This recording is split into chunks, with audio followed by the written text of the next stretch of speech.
She walked in quietly. No announcement, no entourage, just confidence and purpose. Enough to make them uncomfortable. They didn't ask who she was. They just looked at her, laughed behind fake smiles, and told her to leave. Mocked, dismissed.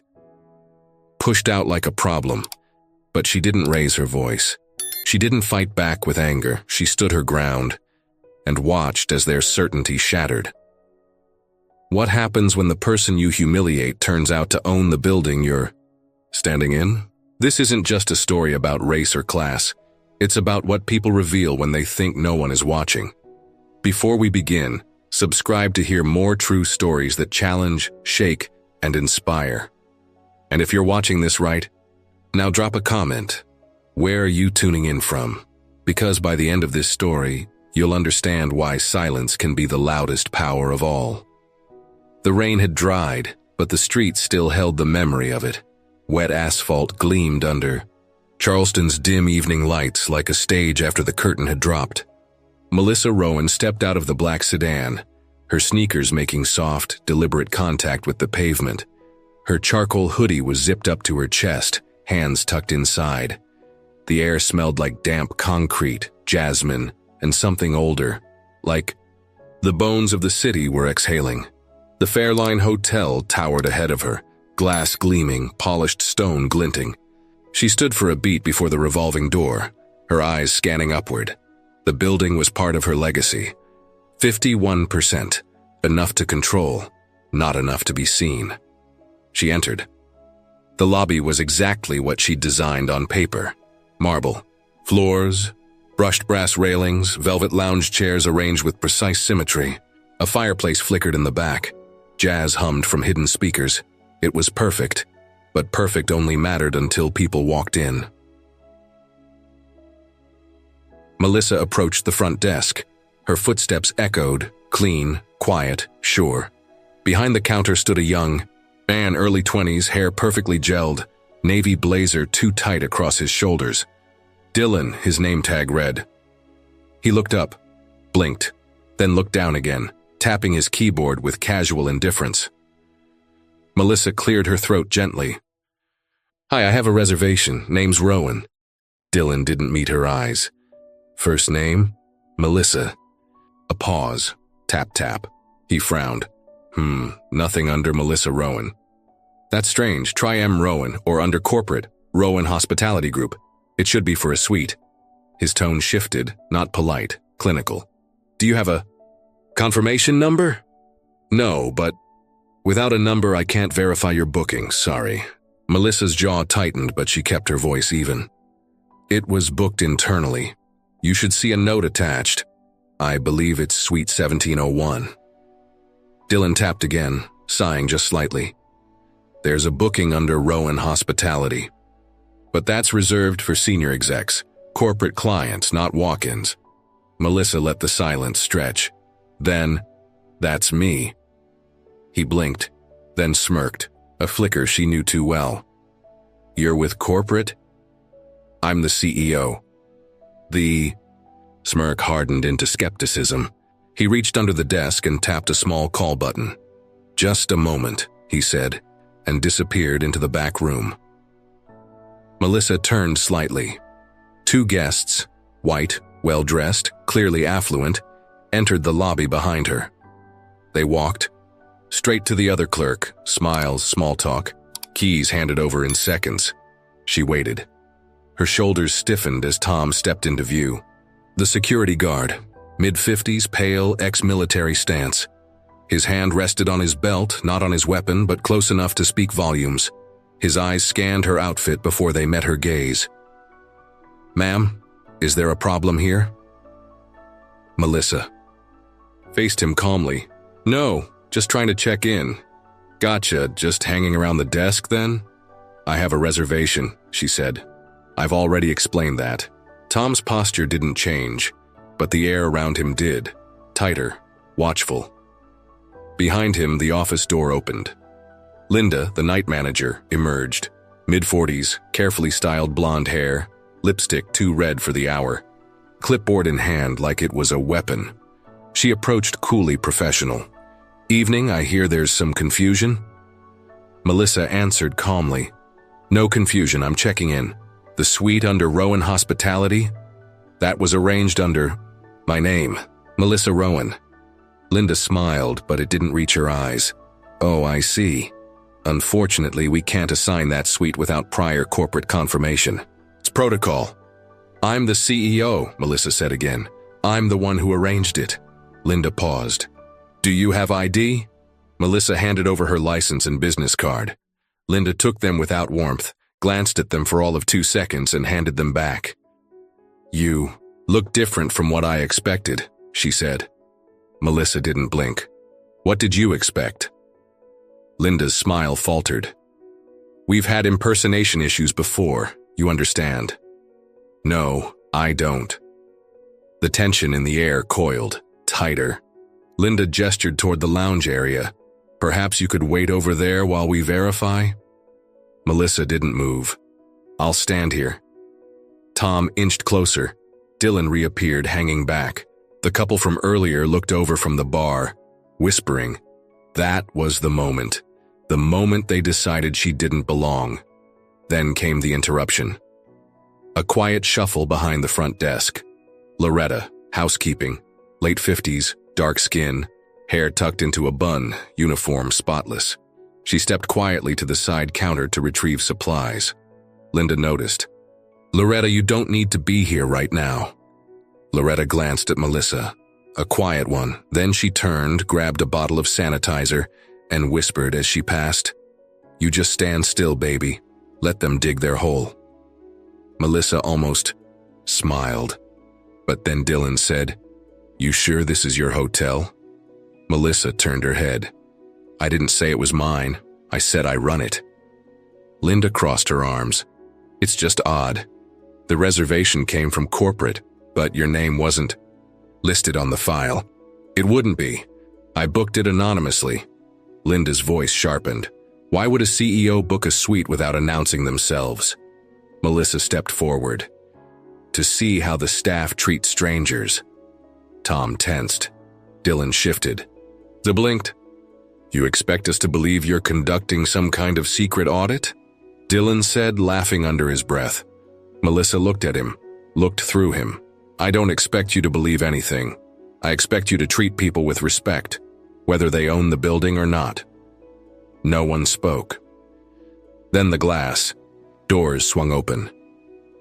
A man walked in, older, sharp eyes behind wire-rimmed glasses, dressed simply but neatly. He paused when he saw Melissa, then approached slowly. Harold.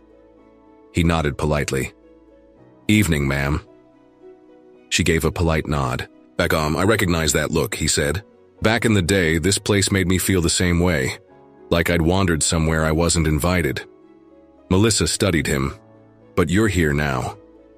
I am. My granddaughter just got hired here. I came to see how they'd treat someone like her. He looked around the lobby. Seems I came on the right day. Linda stiffened.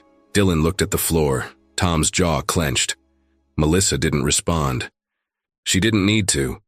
A line had been drawn, quietly, firmly.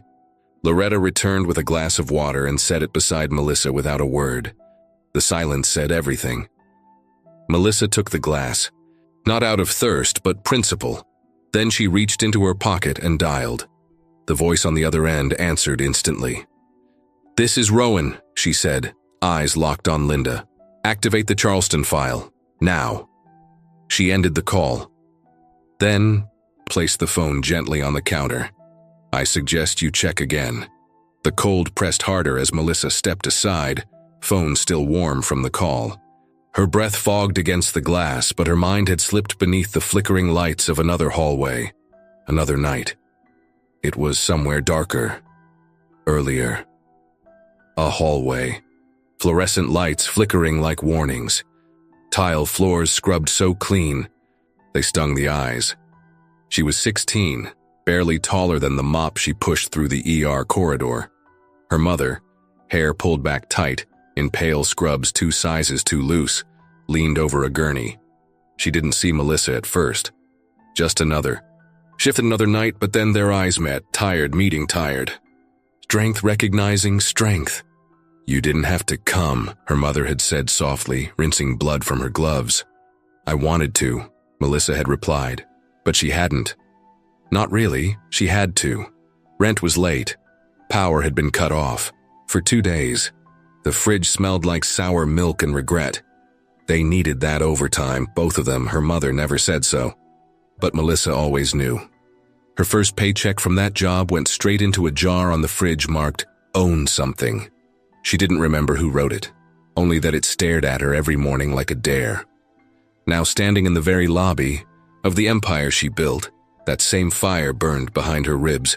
That same dare was whispered in her ear. But there were other memories, sharper ones. Age 24, folding sheets in a roadside motel off I-85, no air conditioning. Cigarette, burns on the carpets. One guest called her girl. Another snapped his fingers. No one remembered her name. At 26, she applied for a front desk manager position at a boutique hotel in Miami. She wore her best suit, took a bus, then walked 7 blocks in heels.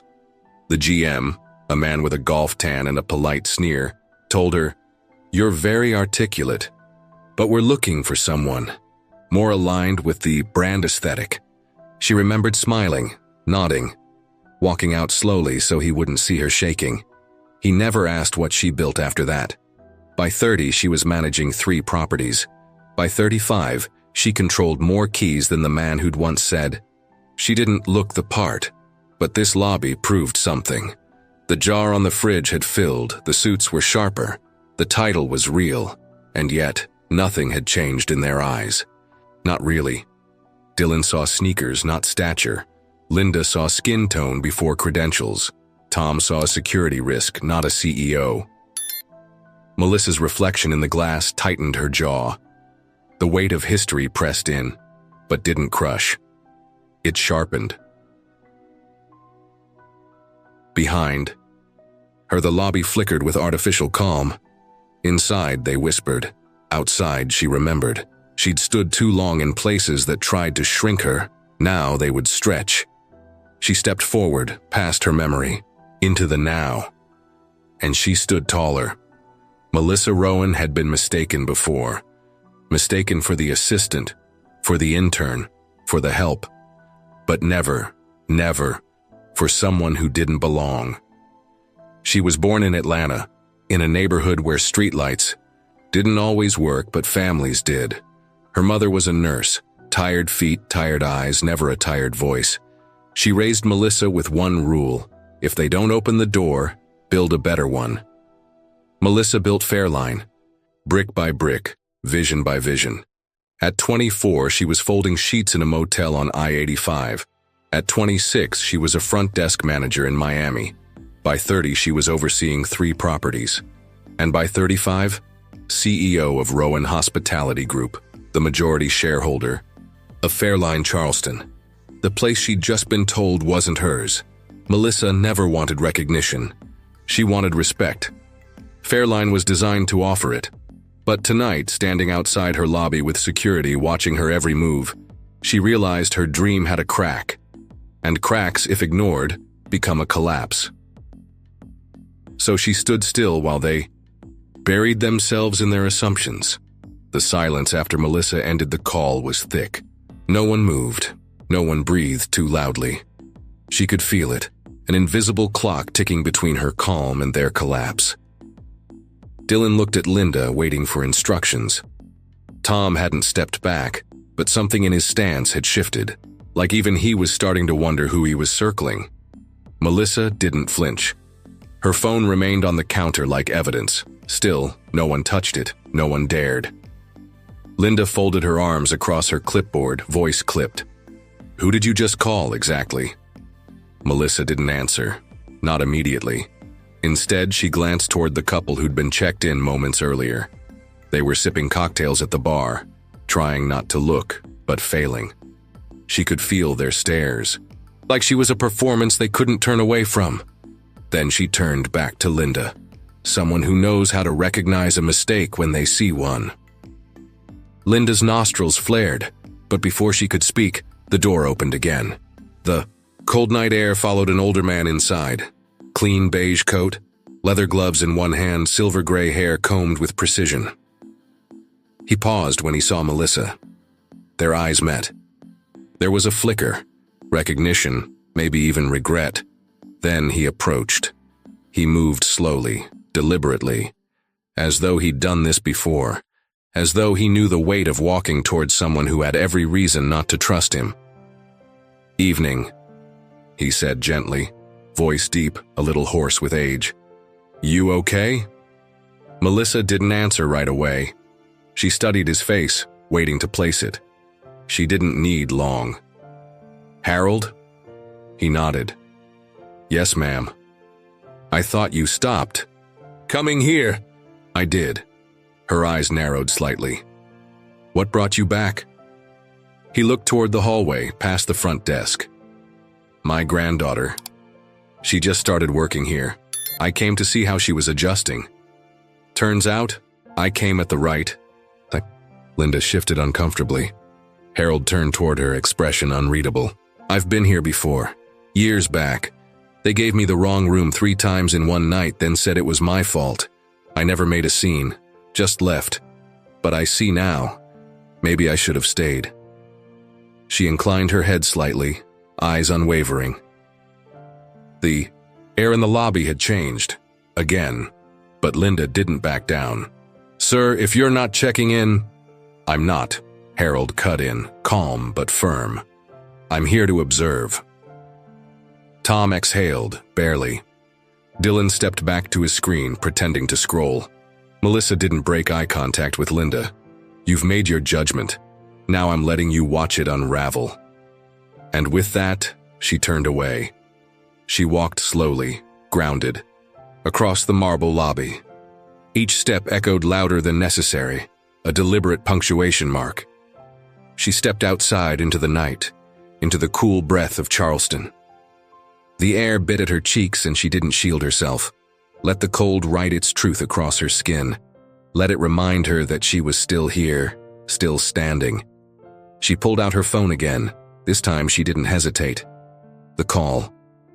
Connected instantly. A woman's voice answered, "Rowan office."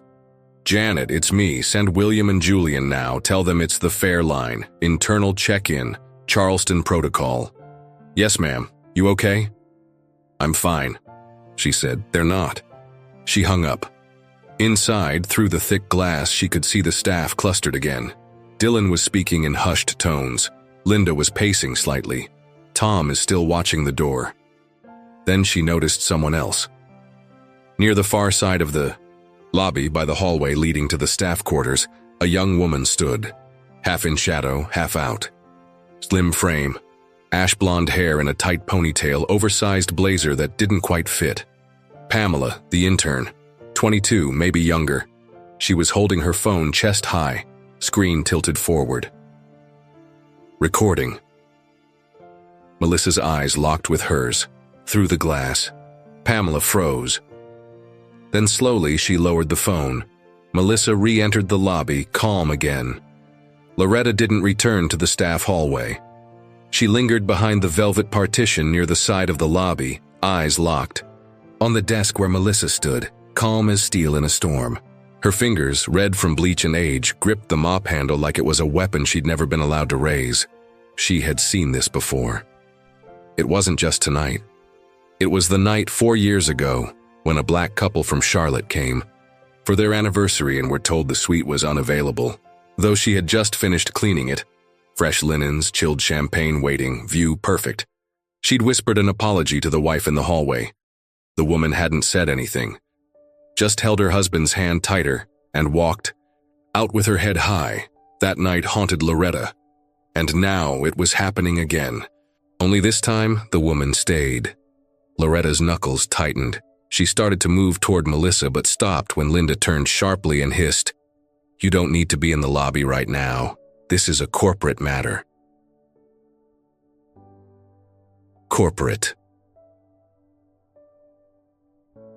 That word again, and like it could only belong to them, to the ones in blazers and polished heels, To the ones with clean nails and clipped voices. Loretta lowered her eyes, pretended to step away, but kept listening. She watched as Tom shifted closer, as Dylan's eyes flicked around, hunting authority in the wrong places. And she saw Melissa, not flinching, not folding, just standing, the way Loretta had always dreamed of doing but never dared. 1,000 nights sweeping the same marble. 1,000 times choosing silence over defiance, because rent needed to be paid, because her daughter needed asthma medicine, because keeping the job was safer than keeping her pride. But tonight didn't feel like any other night. Melissa wasn't just standing for herself. She was standing every time Loretta had swallowed her voice, every time a guest looked through her, every time management made her feel like wallpaper, necessary but invisible. So she did what she could. She walked to the side counter, took a clean glass, filled it with cool water, and as she passed Melissa, she leaned close. "You just stand still, baby. Let them dig their hole." Melissa didn't respond, but Loretta saw it. The almost smile, the flicker of fire, the moment of recognition. Loretta returned to her cart without another word, not because she was done, but because she had finally said enough. Pamela stepped forward tentatively. "I'm sorry, I shouldn't have." Melissa stopped her with a look. "Why were you filming?" Pamela hesitated. "Because I didn't know what else to do. I mean, I saw how they were treating you and it didn't feel right." Melissa's voice was low but steady. "So, you recorded it." "I don't know if I'll post it," Pamela added quickly. "I mean, I don't want to lose my internship, I just wanted a record." Loretta's voice chimed in from behind. "Then keep the record. The truth doesn't need permission." They all turned. Loretta stood there, mop bucket beside, hands on her hips. Pamela looked unsure. But what if it backfires? Loretta smiled, a little sad, a little proud. "Then at least you'll know you didn't back down." The words hung in the air like incense. Melissa glanced at the clock behind the desk. 5 minutes since the call. 5 minutes left until Fuyen. She stepped closer to Pamela. "You're not wrong to be scared, but fear doesn't make you a coward. Silence does." Pamela didn't respond, but something in her shoulders shifted, a quiet steel forming. Then, from the hallway, movement. Notification buzzed on Dylan's monitor. He clicked it, froze. Melissa watched his reaction like a surgeon watches a heartbeat monitor, measured, focused. He turned toward Linda. Linda?" Linda walked over. He whispered something. Her eyes snapped up. She stared at Melissa, then turned and vanished into the back office again. Melissa waited. No more words. No more defenses, just waiting. Like a storm that had already formed, and all that was left was the sound of thunder catching up to the light. The minutes stretched like piano wire, thin, tight, ready to snap. Melissa remained at the center of the lobby, unmoved. The eyes on her flickered with confusion now. Not pity, not respect, just fear of the unknown. It wasn't her presence that frightened them. It was the possibility they'd misjudged her, and that she'd come back with a reckoning. Inside the glass doors, Dylan kept glancing at the hallway. Linda had yet to return. Tom stood still, though his posture now carried less dominance and more uncertainty. Pamela lingered by the corner, her phone back in her pocket but her mind racing. Outside, traffic murmured in the distance, Charleston's heartbeat pulsing through its cracked brick and colonial skin. Melissa stayed by the window, face unreadable, hand wrapped around the glass of water Loretta had given her. Then the ringtone buzzed softly in her palm. She answered without hesitation. "Yes." A voice replied, calm, male, clipped with authority.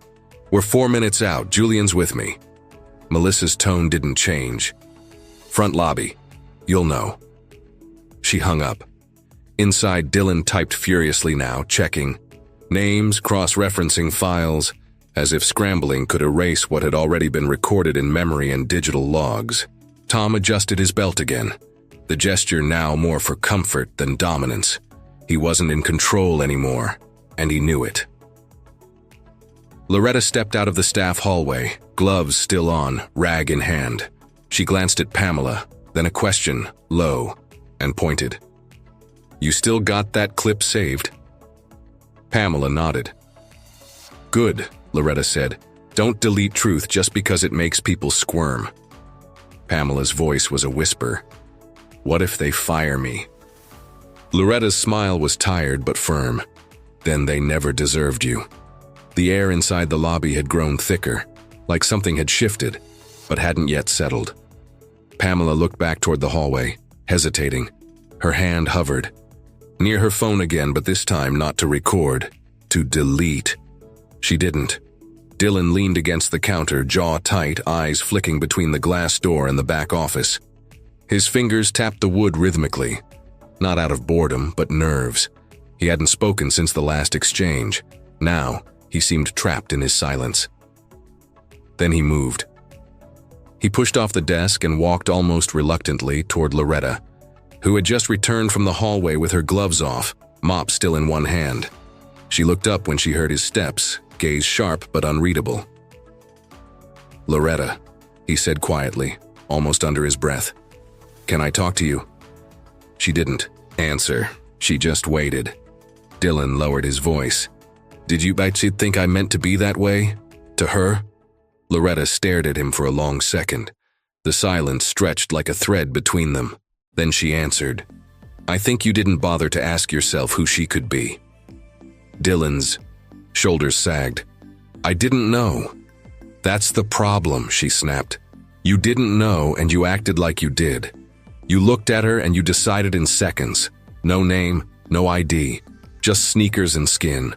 He blinked, swallowed. "I wasn't trying to insult her." Loretta leaned closer, her voice low and razor sharp. "Intent doesn't erase damage. You think she hasn't seen that smirk before? You think she hasn't watched people press the call button the second she walks in?" Dylan didn't move. "She's the reason you get a paycheck," Loretta continued. "And she stood in front of you like any guest would. Polite, patient, calm. And you treated her like a problem, to contain." His throat worked like he wanted to say something, but no words came. Loretta stepped back, mop in hand. She didn't comfort him, didn't absolve him. "You've still got time to learn," she said finally. "But learning starts with owning the mess, not pretending it didn't happen." She turned and walked away, her steps sharp, measured, final. Dylan stood in the middle of the lobby, alone now, face flushed with something too complex to name. Shame, maybe. Or recognition. And in that moment, Melissa turned her head slightly, just enough to catch that. She didn't say a word, but she saw it. Melissa turned her head slightly, just enough to catch that. The corner of her mouth almost lifted. Then, the revolving door spun again. Two men entered. One tall, broad, in a navy overcoat carrying a leather folder. The other, leaner, darker suit, Bluetooth in one ear. They moved like they didn't need to ask where they were going. They already knew. William Langston, Julian Barrett. The atmosphere cracked the moment they stepped in. Dylan straightened. Tom's arms dropped to his sides. Pamela's breath caught. Even the jazz music seemed to fade under the pressure of their presence. Melissa turned to greet them. One nod. That was all. William scanned the room like a man counting exits. "You good?" "I stayed," Melissa said. They didn't. Julian stepped forward, already removing a folded email from his folder. "We sent out the audit notice 2 weeks ago. Said you'd be visiting incognito. Property heads were told to brief all shifts." Melissa's voice was quiet. "Looks like they didn't." Tom opened his mouth, then closed it. Linda re-emerged from the hallway just in time to see the two men standing there. Her steps faltered. She registered William, then Julian, then Melissa was between them. The clipboard slipped just slightly in her hand. William raised an eyebrow. Manager Linda Ford? Yes, she said too quickly.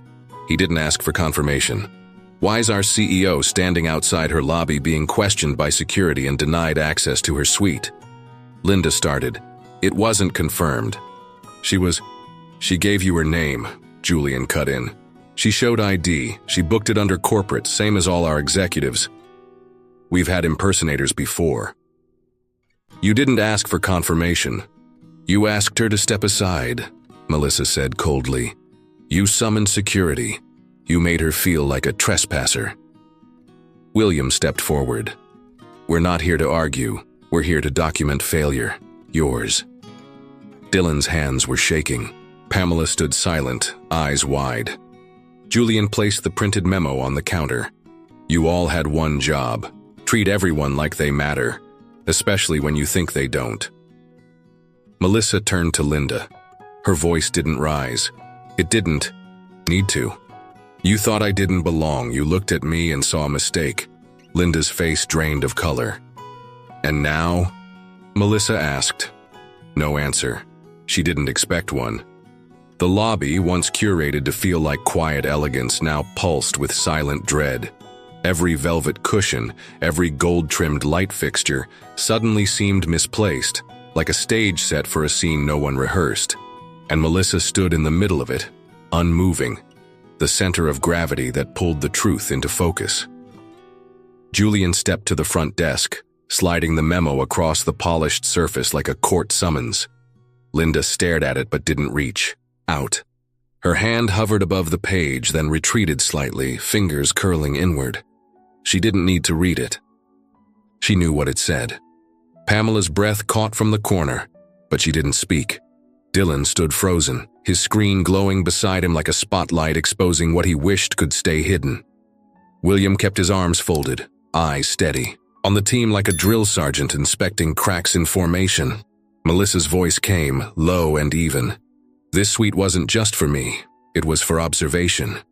Quiet, anonymous, honest observation. Tom looked at her, finally blinking as if waking up from whatever role he thought he was supposed to play. Linda broke the silence. I didn't know you were coming. That was the point, Melissa replied. When you know we're watching, you serve smiles, but tonight was real. Her words fell like a weight. Not loud, but unmistakable. William moved closer to the front desk. The memo didn't just say she was coming. It said she could arrive at any time in any form, and you were to treat every guest like they were her. That was the test. Linda's voice thinned. We've had problems before. No, Julian said sharply. You had assumptions and you acted on them. Across the lobby, Loretta stood quietly by the cleaning cart, watching. Her eyes didn't flicker with revenge, just history, recognition. Like she'd seen this play out too many times before, just never this publicly. Dylan found his voice. I wasn't trying to be disrespectful. You weren't trying at all, Melissa said, turning to face him. You looked at me and decided in 3 seconds. Wrong outfit, wrong tone, wrong skin. Dylan dropped his gaze. Linda straightened her spine, clutching the clipboard tighter like a shield. This is a misunderstanding, that's all. Melissa's eyes narrowed. You summoned security on a guest who asked for a room. You questioned my legitimacy even when I gave you credentials, and then you told me I didn't look the part. Linda opened her mouth, but the weight of those words closed it again. Julian reached into his coat and pulled out a small tablet. He tapped a few buttons, then held it up. The lobby screen behind the desk lit up, flickering to life. A paused frame filled the screen. Melissa at the counter, Dylan leaning away, Tom's stance aggressive. He pressed play. Voices rang out, too clear, too sharp. Linda's tone, clipped and patronizing. Dylan's disbelief. Tom's cold, steady inquiry. No one moved. It played for only 30 seconds, but it felt like a courtroom testimony. When it ended, silence fell again, deeper this time. Pamela looked as though she wanted to sink into the floor. She stepped forward, almost trembling. There's more. Julian turned. What do you mean? I recorded it too, she said, pulling out her phone. From the side, I saw it happening. She looked at Melissa. I couldn't let it slide. William nodded once. Send it to my office, immediately. Linda stepped back. You're seriously going to use footage from an intern? Melissa responded before William could. I'm going to use the truth. I don't care whose hands it comes from. Linda shook her head, defensiveness rising fast. We were doing our jobs. Melissa's voice chilled. No, you were doing your version of the job. The version that excludes anyone who doesn't look like they belong on a brochure. Dylan looked up again, panic behind his eyes. Are we fired? No, Julian said. Not yet. Linda turned to William. I've been with this company for 11 years, one bad night. One exposed night, Melissa cut in. This wasn't new behavior. This was just the first time someone stayed long enough to let the mask fall off. Tom took a quiet step back. He didn't speak. He didn't have to. Melissa's eyes moved to Loretta. You knew. Loretta nodded slowly. I've worked here since the ribbon cutting. I've seen people turned away for less, but I stayed because I thought maybe it would change. Maybe tonight's the start of that. Melissa gave her a small nod. It is. Outside the conference room, the hallway buzzed with whispers. Just beyond the door, Harold stood quietly against the wall, his beige coat folded neatly over one arm. His granddaughter, lean frame, shy eyes, a service badge clipped to her apron, stood beside him, hands wringing a napkin into knots. She saw it all, Harold said softly when Melissa stepped out. Didn't say a word last night, but she watched. The girl's voice came low, almost trembling. I thought if I said something, they'd send me home. Melissa didn't answer right away. Her gaze dropped to the crumpled napkin in the girl's hands, then rose again, slow and deliberate. What's your name? Imani, she whispered. You like working here, Imani? I did, she said, until I saw what they did, and how quiet everyone stayed. Melissa studied her, the torn edges of fear, the soft roots of courage, just starting to break through. She didn't speak like someone who wanted attention. She spoke like someone looking for permission to believe again. You don't need their silence, Melissa said. You need your voice. I don't want to lose this job. Then do it better than they ever expected. And never forget what silence looks like so you never wear it. Imani blinked, then nodded just once. Harold placed a hand on his granddaughter's shoulder. Pride bloomed behind his tired eyes. Last night, he said, I didn't speak because I thought I didn't matter. She reminded me I do. Melissa gave a faint smile. So speak now. Every time it counts. She turned back toward the conference room. The door swung open before she reached it. Julian waited with a nod. Time, he said. Melissa stepped inside. And this time, Imani followed. Julian looked around the room. You've all been trained. You've all been reminded, but clearly reminders don't reach hearts hardened by habit. William turned to Linda. Effective immediately. You're on administrative leave pending review. Final determination comes after corporate evaluation. Linda's clipboard dropped to her side, lifeless. And Dylan, William added, you'll undergo mandatory bias and professionalism retraining. If you stay, it'll be because you earn it back. No one questioned the decisions. Not this time. Melissa turned back to Loretta. You're the only one tonight who passed the test. Loretta smiled softly. All I did was bring water. No, Melissa said. You brought dignity. The masks had come off, and what they revealed was not just unprofessionalism. It was a culture, one built on convenience, not conviction. That, Melissa knew, would have to end. Tonight was only the start. The elevator doors closed with a soft hush, cutting off the tension. Still humming in the lobby below. Melissa stood alone, her reflection fractured by the mirrored walls, her shoulders straight but heavy. The silence inside the lift pressed against her like a hand between her shoulder blades. Not violent, just constant. She didn't shake it. Off she carried it. Suite 1701 opened with a soft click. The room greeted her like a stranger trying to be polite, neatly arranged, overly scented, artificial calm. The kind of luxury that was meant to impress people too tired to care. Floor-to-ceiling windows overlooked Charleston's sleepy skyline, lights like fireflies, too far to touch. She dropped her bag on the nearest armchair and sat at the desk. Her hands hovered over the surface for a beat before opening her laptop. The screen lit her face in a cold glow sharp against the warm-toned room. She didn't check her emails. She opened a blank document and typed, "Dear Mama." Tonight I stood still. I didn't yell. I didn't plead. I didn't try to convince anyone of my worth. I let them look at me and decide what I wasn't. Then I waited for them to realize how wrong they were. Her fingers paused, then moved again, slower. "You told me once that silence can be sharp, can cut deeper than noise. I think you were right. But tonight the silence didn't just cut them, Mama. It cut me too." A breath. She glanced toward the window. The city didn't blink. It's exhausting, carrying composure like armor, smiling so they don't call you bitter, calming your voice so they don't call you angry, standing your ground so they don't think you're weak, walking into rooms knowing you have to prove you belong every single time, even when your name is on the deed. She leaned back, the chair creaking under the shift of weight she no longer wanted to carry. They looked at me and saw a problem, not a person, and I wonder how many more will. Her eyes stung, but no tears fell. That wasn't her way. She had learned too young that tears once seen became ammunition. Her mother had taught her that too.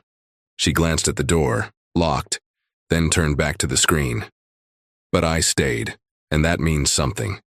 I stayed so that the next girl in sneakers, with tired eyes and no makeup, won't have to explain herself. I stayed so they'd remember what happened when they let their assumptions speak louder than their hospitality. A soft knock interrupted the stillness. Room service? No, too soon. She waited. No second knock came. She ignored it. Typed, "Again." And yet, even now, I feel tired, not defeated, just worn. This job gives me power, yes. But it doesn't protect me from what people choose not to see. She blinked once, stared at the blinking cursor. Then added one last line. "I won't quit, Mama, but tonight I needed to tell someone the truth, before I go back to being unbreakable." She closed the laptop without saving the document. She didn't need to. It was never meant to be sent. She rose slowly, walking over to the window.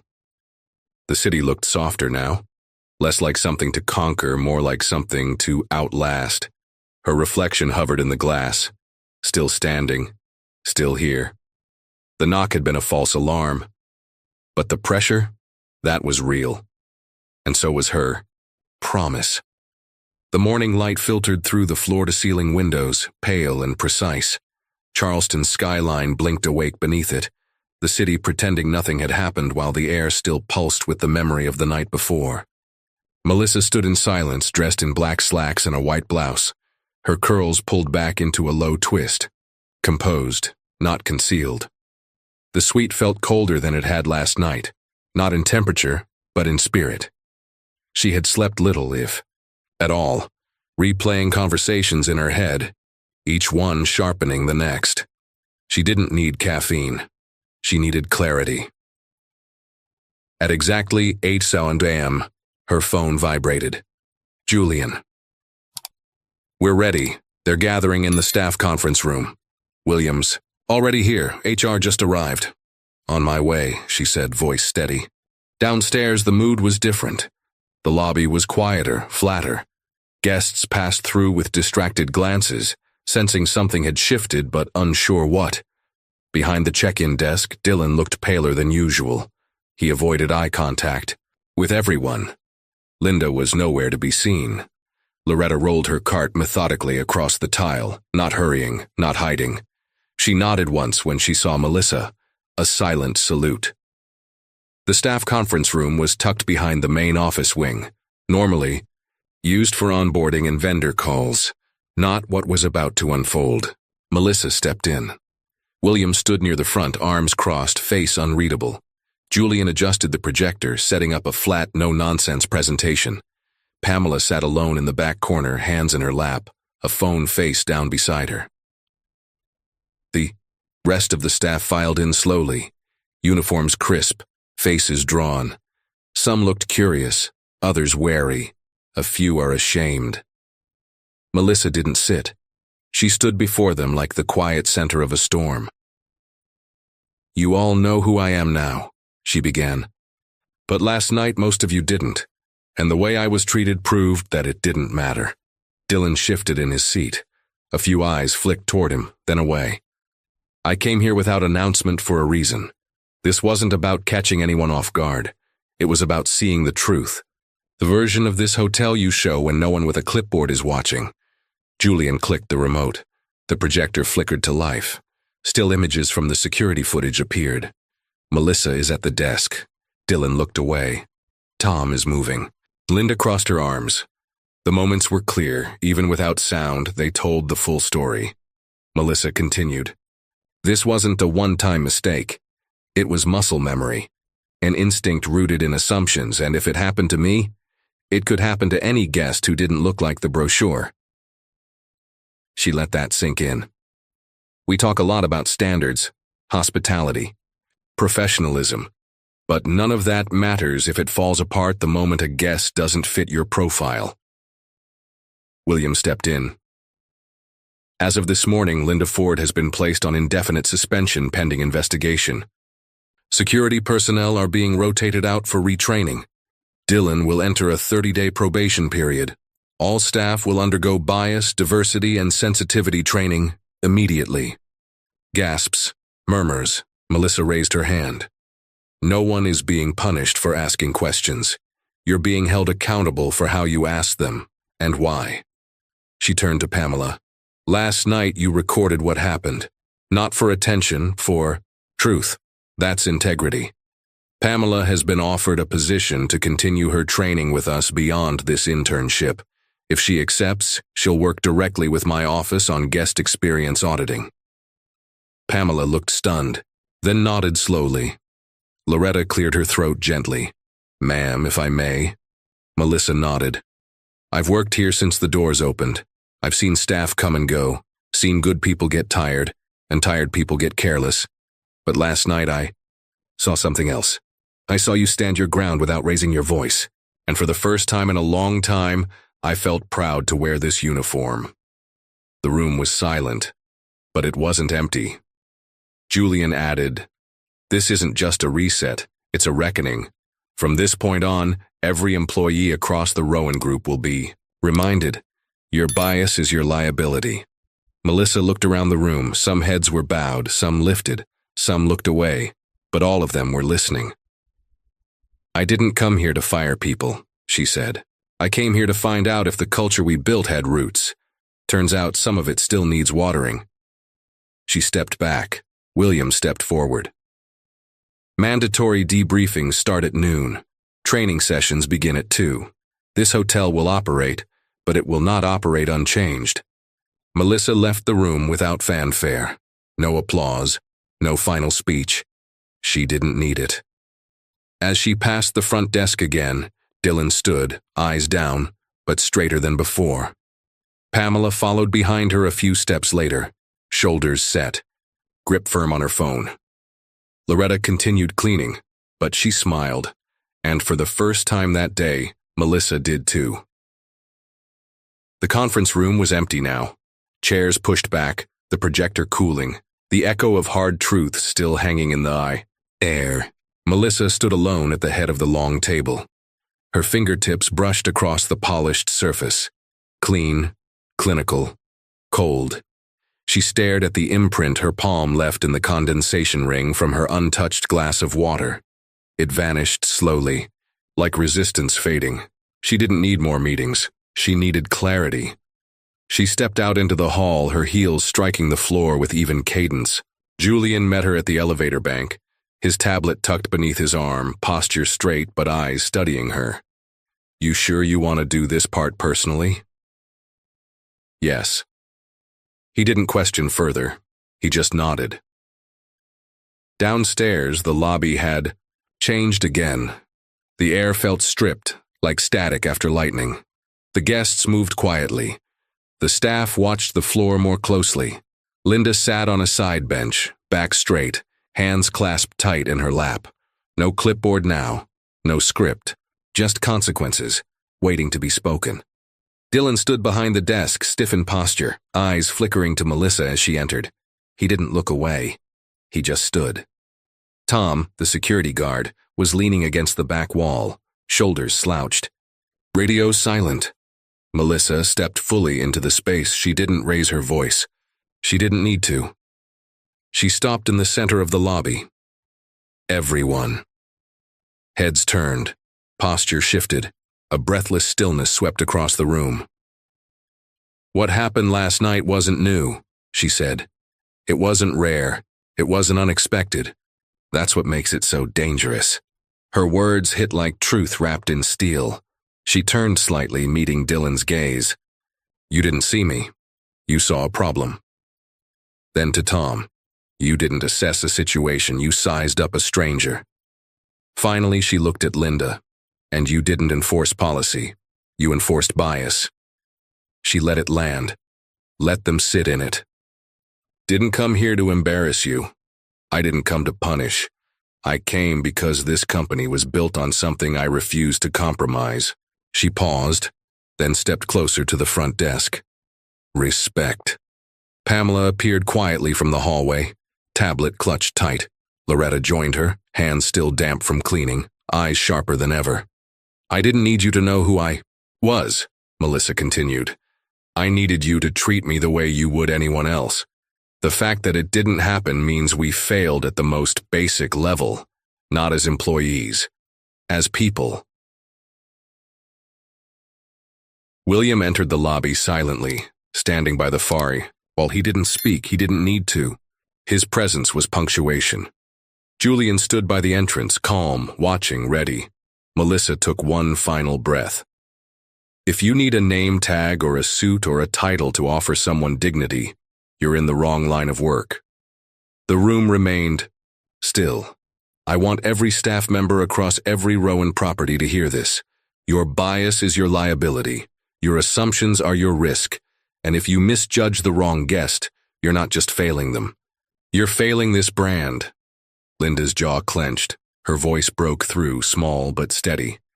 I made a mistake. You made a choice, Melissa corrected. The mistake was thinking there wouldn't be consequences. Linda said nothing. Dylan stepped forward slightly. I want to do better. Then do it, Melissa said. But know this, second chances aren't guarantees. They're responsibilities. Tom straightened up. I didn't think I was doing anything wrong. That's the problem, Julian said from across the room. You didn't think at all. Melissa turned away from them, then paused. This lobby doesn't need to remember my name.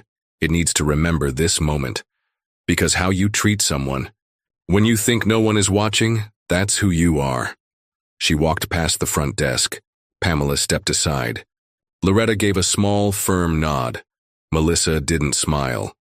But she walked taller. She didn't need to raise her voice to leave an echo.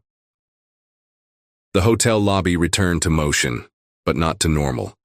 The air hadn't softened. It had sharpened. Melissa could feel it in the silence that followed her every step, in the restrained conversations at the front desk, in the eyes that avoided hers. Not out of contempt now, but out of uncomfortable recognition. Something had shifted. Permanently. She walked to the board near the elevator, normally used for posting schedules, menu changes, and supplier notices. It was half filled with laminated sheets and clipped memos. She removed a folded envelope. From her coat pocket, opened it and pinned its contents to the board. A single sheet of ivory paper. Typed, signed. No heading.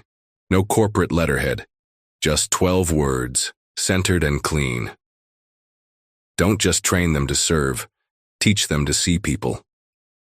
No one saw her place it. That wasn't the point.